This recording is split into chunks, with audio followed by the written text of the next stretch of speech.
Okay, so ahead of the clash between Blackpool and Carlisle United this weekend, we've got Lee from the Brunton Bugle Carlisle pod. Welcome, Lee. Thanks for coming on. No problem at all, John. Thanks for having me on. Okay, let's get cracking then. So, Lee, you're currently languishing in the bottom four. How's your season gone so far? It's a weird one because you'd think the fans would be revolting and saying it's a disgrace. We're struggling down the bottom. Sort it out, sort of thing. But yeah, there is a bit of frustration in wanting to be away from that. But actually, generally, the fans are quite calm because a lot of other stuff has happened around the club. Like in the last few years, to come to where we are now from where we have been is quite remarkable. And in the last few weeks, the club's been taken over by an American family who are already pumping money into stuff to do with the fan experience. And they promise they're going to put money in January, and there's no reason to not believe them. They seem really genuine and forthcoming in terms of what they're saying. And obviously we've got Paul Simpson at the helm, and he's, to you guys, a bit of a legend as a player for that couple of seasons I think he had with you. For us, he's a legend as a player, manager, local lad done good. He's a local boy as well, isn't he? Yeah, exactly, local lad done good, and it's come back. And I mean, the first time around, he was brilliant, but the second time around was even more incredible because he's worked with such a low budget, and he came in. We'd just been beaten 3-0 by Swindon Town in February 2002. I'm trying to remember. Yeah, it was only just over a year and a half ago. 2002. And we were appalling that day. There was a toxic atmosphere in the ground. It was Harry McCurdy took us apart. Harry McCurdy used to play for us and hates us. And he took every opportunity to wind us up. He was outstanding that day. And it's the best thing he's ever done for us. It was basically Keith Millen sacked. And the board had no choice at that point to go, well, we're going to have to find someone to try and get us out of the mess. They rang Simmo, and Simmo said, I'll come back as long as you do the sackings. I'll talk about it as long as when there's a managerial vacancy free. So we had to wait until Millen was sacked. And literally a few hours later, all right, I'll come back to the end of the season. I think he won 6 of his first 7 in charge, I think, back at the club. Signed a 3-year deal last season.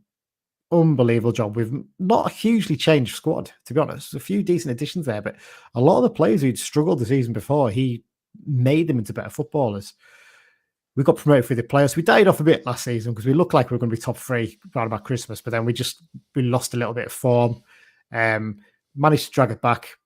Brilliant day at Wembley. Probably the best day I've had following Carlisle. Amazing in the player final against Stockport. Best way to really go up, isn't it? Best way to go up. It is, and Stockport fans are really genuinely really nice people, and they were like, well done, you deserved it on the day. And we're like, look, you guys will walk it next season in League Two. Well, we're getting proved right about that because they've been phenomenal. So, the problem is we came up through the playoffs, and last season we got promoted with a bottom 6 budget in League Two, and as you can imagine, the budget's gone up, but it's not gone up that much in League One. So we're probably a bottom 6 budget again at the moment, if not bottom 4, which is where we are. It's not an excuse. Simmo never used as an excuse, but the simple fact is we haven't had the resource that other teams have had for so long.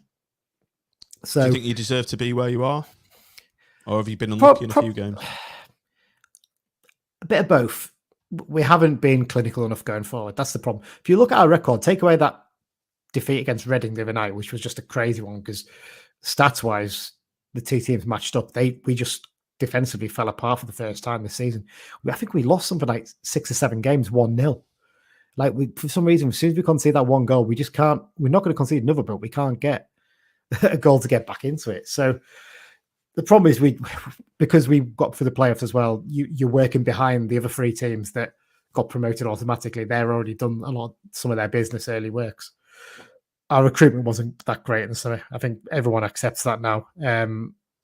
Other than Sam Lavelle, Blackpool lad, funny enough, but I don't think he's ever played for you guys. He's probably been the only decent signing we've really made this summer. He's really stood out. The rest just haven't really lived up to it. So we're relying a lot on the players that were already here. And some of them haven't quite made the step up so far. Now, this takeover is going to make a big difference because the new owners have basically said, look, Simmo's getting a step change budget in January. And I've heard murmurs that it could be as much as basically doubling our budget because that's how low our budget was, and they're determined to make sure we stay in this division and build up the club. And off the field, the stuff they're trying to do as well is so impressive, and it's a real positive step for us. I think there's a level of realism there, but there's also we've got up after 9 years. Let's not mess this up now. Let's make sure we stay up here.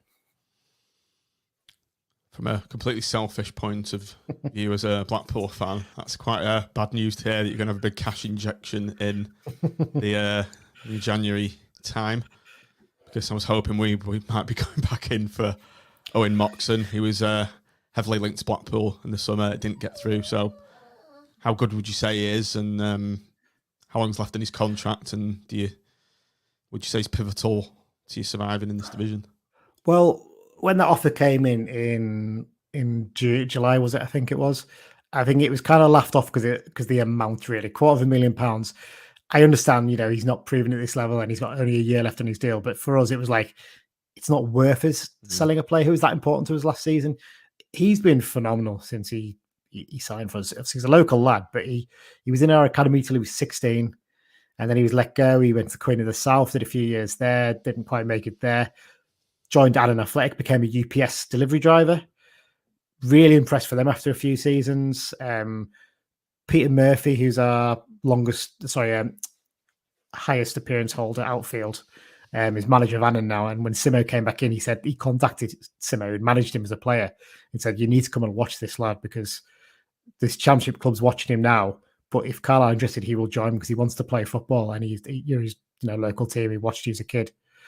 And he took one look at one game of Moxon and said, "Yep, signing this lad." And basically it was sorted out in the summer after they got knocked out in the playoffs.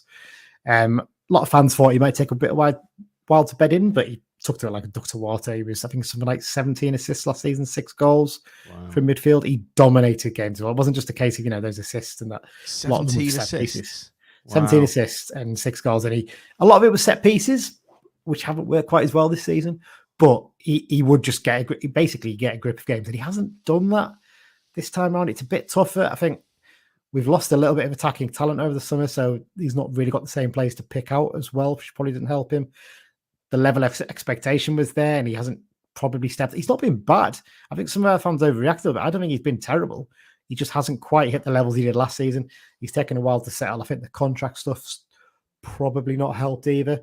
Apparently, we've been offered like the best deal in terms of wages in our club's history, but the sticking point is over the release clause, apparently.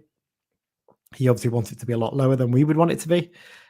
His agent is Graham Kavanagh, who used to be our player and a coach and a manager. So that's not gone down well for our fans either. But I think there's a kind of feeling of it. He's maybe not quite hit the heights that everyone expected at this level just yet. So how much interest there will be in the summer, I don't know.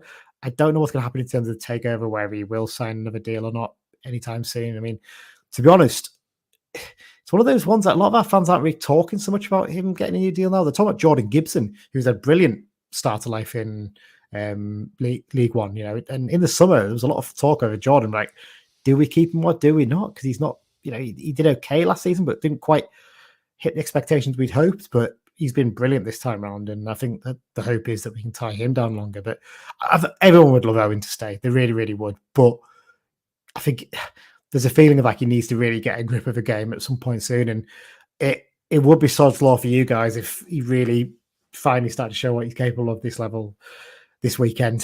that would just sum up. But the problem is as well, with Callum Guy being out for 9 to 10 months now for us, there's a lot of expectations on his shoulders as well. He is the man carrying our midfield because Callum Guy, the way he plays and the way he screens the back 4 or the back 5 and covers, he gave Moxon a bit of that freedom to get forward. He's not got that at the moment, so that doesn't really help him much either. Okay, right. That nicely segues onto the players to watch, which are the Carlisle dangermen and who may inflict a bit of damage on Blackpool tomorrow. Owen Moxon aside. Yeah, so to take Moxon out of it, I think in attack, a name that might be familiar to you guys, Joe Garner. That little... Oh, tell you what, he's in his 4th spell with us. He's despised at Blackpool. He is going to enjoy himself this week. If he's fit, problem is he got a gash on his knee at Reading 10 days ago, so we're not 100% certain whether he's going to be fit or not for this one. But I totally understand why you guys wouldn't like him. 1, because he's ex-Preston, but 2, because of the way he plays. We love him. It's his 4th spell with us. He came back from Fleetwood last January. January's gone, and he gave us that little bit of experience to get us over the line. There was a the expectation he might leave in August because he missed out on 2 matchday squads, but then Simmo threw him in for a game against Stevenage. He scored a last-minute equaliser, and I think he scored about 5 goals since then. And he has been a real talisman, and he's the experienced player we need up from. We probably played him more than we really want to, so he's kind of basically he's basically played a full 90 minutes at the age of 35, 34, and ideally you'd want to be resting him a bit more, but. Like I said, he really is a proper leader. If he plays for your club, you love him. If he doesn't play for your club and plays against you, you hate him because he will throw himself down at every single opportunity he gets. He'll be rolling about on the floor, winning free kicks. But our fans love it. Like even when he played against us for Preston, I think he got a bit of stick for diving for them. So yeah, he's a big man up front for us. In defence, interesting stuff we do. So John Mellish. He's a bit of a cult hero of our fans. Big John. He joined from Gateshead in 2019, I think it was now. I think he's our longest serving player now. He arrived as a defender who'd just been voted the best young player in the National League the season before. Couldn't really make an impact in that first season. That was the one that was curtailed by COVID. And he was struggling a bit. Now he'd signed by Stephen Presley. Presley lost his job, and Chris Beach, I think Chris Beach used to play for you guys. That's right, he did. Yeah, he was. Yeah. So Chris Beach came in as coach. He was going to let John go as a defender. He wasn't impressed by him, but then he thought he's got some good raw qualities. I'm going to try him out as a midfielder in a reserve game. And I think the first one was against Kendal Town, and he scored a hat trick in that reserve game. So he's right. I'll try him in another reserve game. I think it was against you guys, against Blackpool, for enough. And I'm pretty sure he scored another hat trick from midfield. So he's like, right, you're going to play midfield the rest of the season and we'll see about your contract in the summer. He only got about 4 or 5 more games, I think, in midfield because of the COVID coming in and curtailing things. But he did fairly well and he got a new contract as a result. Following season, I think he scored 17 goals from midfield. It was ridiculous. But the problem is he's very much chaos. He wasn't really in control of what he was doing a lot of time. His first touch was pretty poor sometimes, but he was in the right place at the right time and he had that physical pressing approach. Following season, struggled a little bit at first, but the whole team did really. We were relying a bit too much on his goals the season before. He actually played up front for a couple of games because we were that desperate. We didn't have any strikers. Then Simmo comes in, and after one training session, takes one look at him and goes, "No, you're going to play in the back three for me. You're going to play the left side of the back three, but you're going to have a bit of freedom to bomb forward as much as you want, basically, because we'll have my midfielder will drop in and cover for you." And it was an absolute revelation. What Mike, who's on our pod, described him as the world's first box-to-box defender because he literally would be he could pop up anywhere on the pitch at times, but he was strong in the tackle. He's brave as you want. He loves winding up opposition fans. Really gets our fans going as well.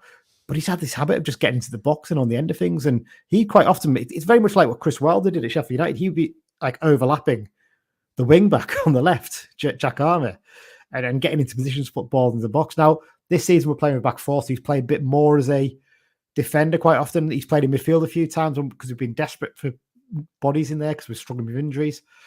But what I can guarantee is he will run his backside off. His attitude's absolutely first class. The fans love him for it, basically. But yeah, other than that, Sam Lavell's done quite well since coming in as well. He didn't have the greatest game in the world at Reading the other night. He scored an own goal and was probably at fault for a couple more, but he's been fantastic since coming in too. So, and also you've got to watch out for big Thomas Sholey in goals as well. 6'9" Czech goalkeeper. The great thing about him is we don't concede too many goals off set pieces because he will claim in 99% of them. He just comes and plucks it out of the air, and I never get why teams don't mix it up with the set pieces against us because you know exactly what he's going to do. So yeah, they're the two ones. We are a little bit thin at the moment. Some of our better players are injured as well. Jordan Gibson I've mentioned already, obviously, but he's been fantastic. But yeah. That's quite good news then, because we're absolutely crap at set pieces. So hopefully the team are listening to this and say don't put any crosses in towards the big goalkeeper. Yeah.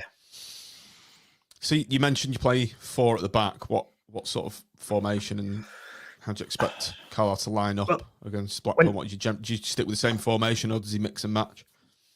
When Simmo first came in, he switched us to a 5-3-2, 3-5-2 with the 3 centre backs. He had Morgan Feeding on one side, Mellish on the other, and Paul Huntington, local lad, come back, ex-Preston as well, I'm sure you remember. He is.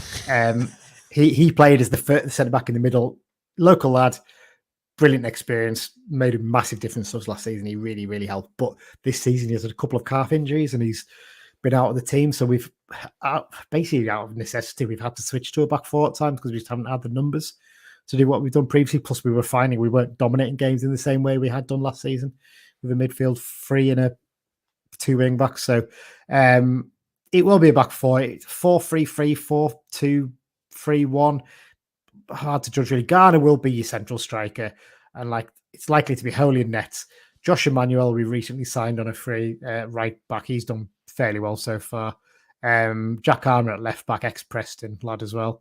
You're full of them. Simmo's ex-Preston as well. It's the only blot on his on Simmo's copybook amongst his very long career. He's very well thought of in Blackpool. Like I said. He's not very popular with the Preston fans, is he? So you're probably all right with that. He was called Agent Simmo. We all said he was a secret agent going into. He didn't do a great job there, did he? So no, quite well liked for that. Poached Carl Hawley from us, and Hawley did next to nothing for them. But so that your two centre backs are probably. It's hard to judge again. So it probably will be. Lavelle will be one of them, and then it's a question whether it's Ben Barkley or John Mellish, because Mellish might be midfield. You'll then probably have Dylan McGeoch and Moxon, and it's whether Mellish is in midfield there or maybe Jordan Gibson's dropped back into midfield. Whether Joe Garner's fit or not is the question. That's a big one. Over his knee, if he's not, we probably have Luke Plange up there. And I'll be honest here, he's been a bit of a disappointment. We signed him on loan from Palace, and I don't think there was much expectation there anyway. And he's got, I think, 2 goals in 18 games.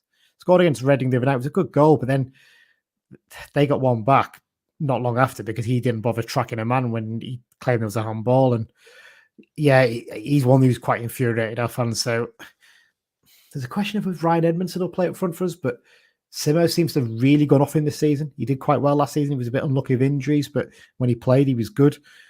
And he did well in pre-season for us, and I thought was right. You're going to really step up this season.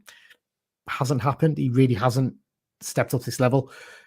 If Garner isn't fit, there's kind of a hope amongst our fans of, right, maybe we'll throw him in and see how he does. So Gibson will probably either play in midfield or as one of the wingers, and then it's whether Plange or someone else is in the wing as well. So I think your goalkeeper, most of your defence and 2 midfielders are guaranteed.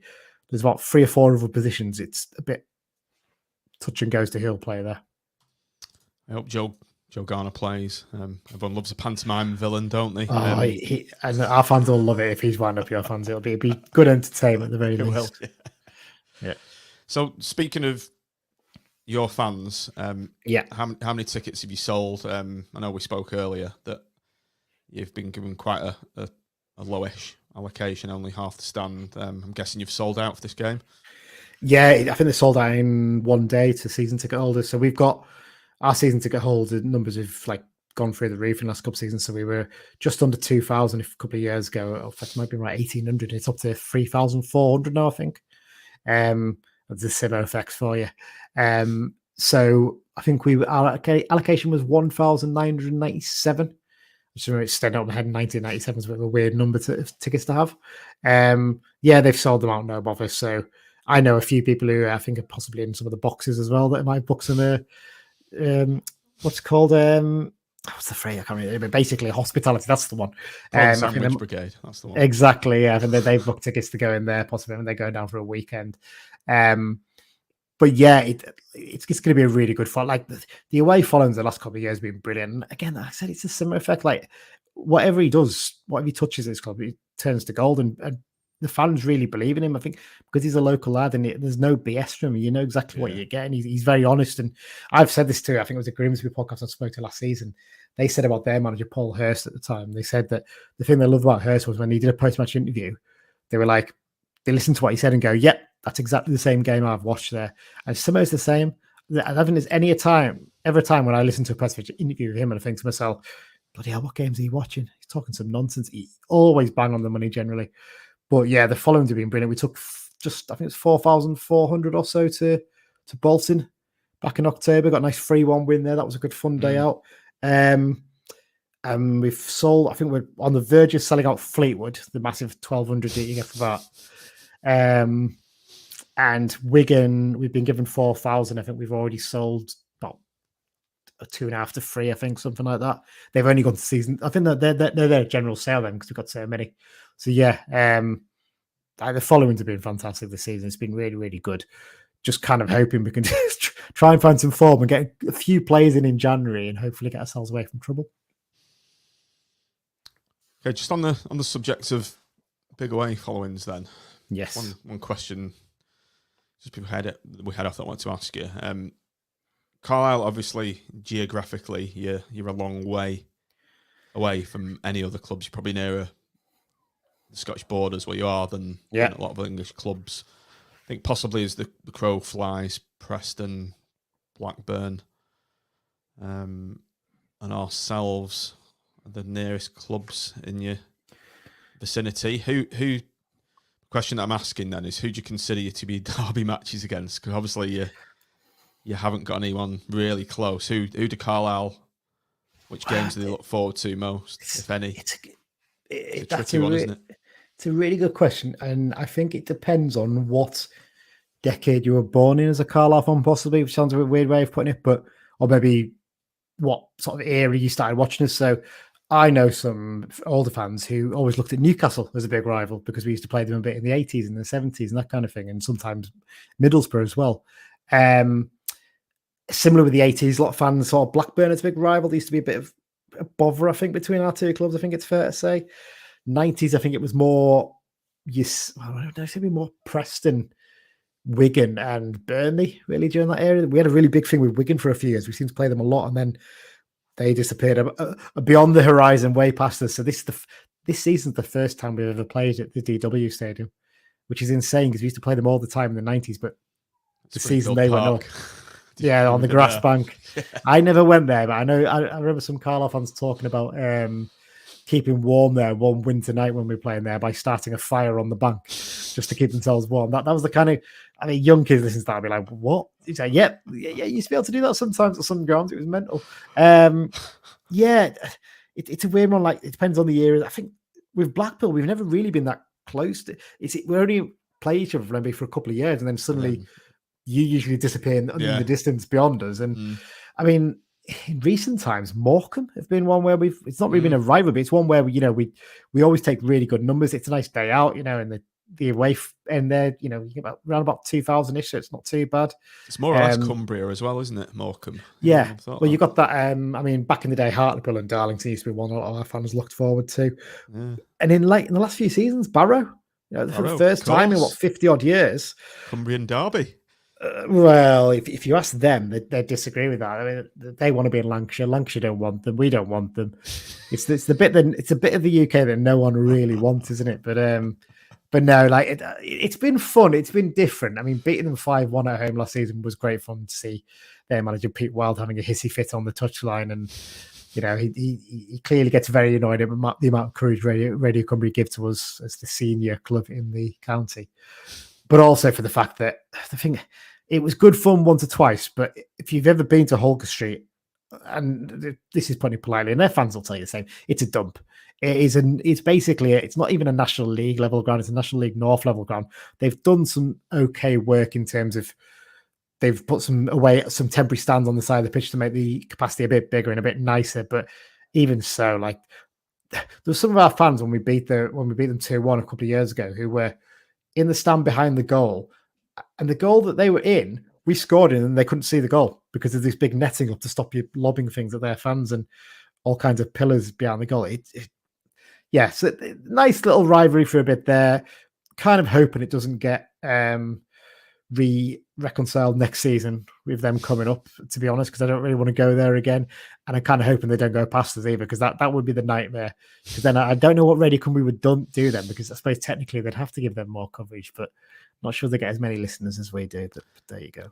That'd be like Fleetwood overtaking us in the Football League. Well, that nearly happened. You mentioned you can't see goals at Barrow. I'll give you a quick tip at Fleetwood when you go there.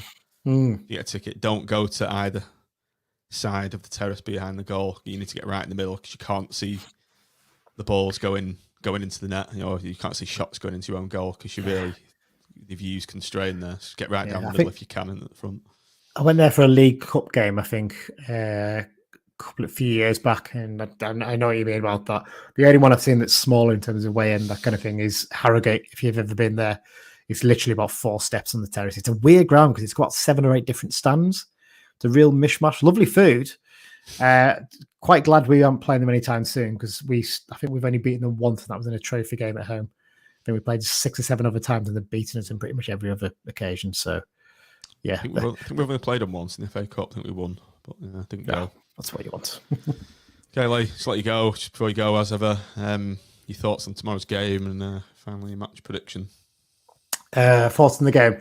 I would be absolutely delighted to come out of this one with a point, if I'm brutally honest. We are quite threadbare at the moment.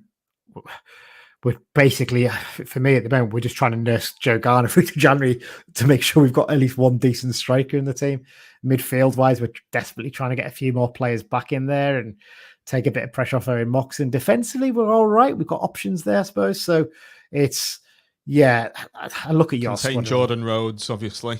Exactly. That's the key thing. Basically, just have Sam Lavelle on him, and John Mellis can go around kicking everyone else and wind them up. I should have said this to you before. There was a brilliant example of him Swindon away last season. We scored a last-minute winner, and while all the players are off running off to celebrate with our fans, John Mellis is running behind them, and he gives about 3 different Swindon players a slap in the head on his way there. And on the video, and his mum's on Twitter. She's called Heidi Mellish, and she's hilarious. She's always ripping it into him and having a go at him. And she's like basically calling him a prat and saying you should be joining the celebration, not slapping players on the head. So I would be delighted with a 1-1 draw from this one. It'd be nice to get a goal in front of the big following like that. But I'm looking forward to it. These are the sort of games we've been really looking forward to for a while when we were back down in League 2, because look, there's some all right games down there, but some of the places you have to visit after a while, you're like, okay, let's get us back up playing the Blackpools and the Boltons and the Wiggins, and trying to think of all the ones off the top of my head. Charlton, Portsmouth, teams like that, Derby, they're the ones you really want to be playing. And yeah, this is one I think a lot of our fans have been really looking forward to this season, definitely.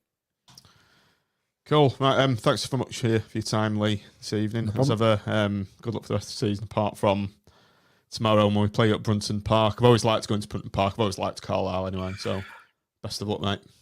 It's right at the end of the season, isn't it, as well? So you might be going for promotion that day. Yeah, promotion party. Fingers crossed. I hope you've stayed up by then. You've got nothing to play for as well. I hope so as well. I really do. All right, cheers, mate.